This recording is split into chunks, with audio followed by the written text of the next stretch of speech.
الشوط الرابع، سباق رقم 174، كأس مزرعة الخالدية. سباق شروط للجهاد العربية الأصيلة الغشيمة.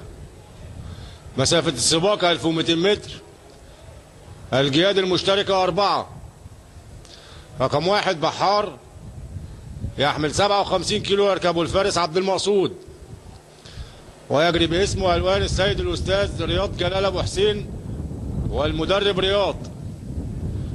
ورقم 2 طيفور يحمل 57 كيلو، يركبه الفارس رضا السيد، ويجري باسمه ألوان السيد الأستاذ رياض جلال أبو حسين والمدرب رياض. ورقم 4 مصري الفرزدق يحمل 54 كيلو، يركبه الفارس أدهم، ويجري باسمه ألوان السيد الأستاذ حسن عبد المجيد والمدرب بلبل.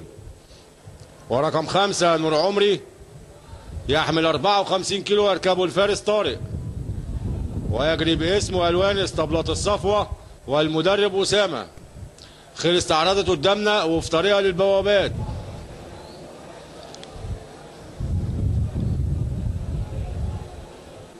مستعدين.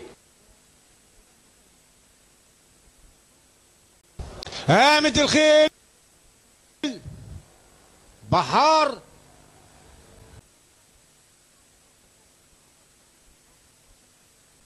بحار وطيفور ونور عمري ومصر الفرزدق عدوا ال1000 متر.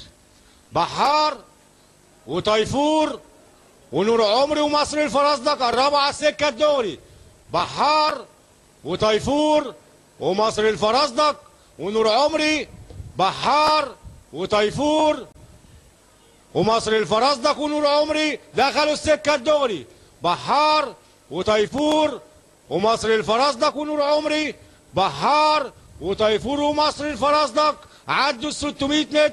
بحار وطيفور ومصر الفرزدق. بحار ومصر الفرزدق. بحار ومصر الفرزدق. بحار ومصر الفرزدق من بره. بحار ومصر الفرزدق. بحار مصر الفرزدق. بحار مصر الفرزدق. بحار مصر الفرزدق. بحار ومصر الفرزدق. بحار ومصر الفرزدق.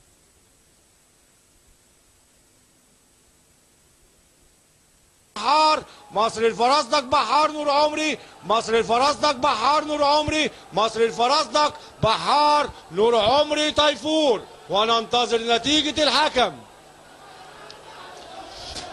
مصر الفرزدق. بحار نور عمري طيفور. وننتظر نتيجة الحكم.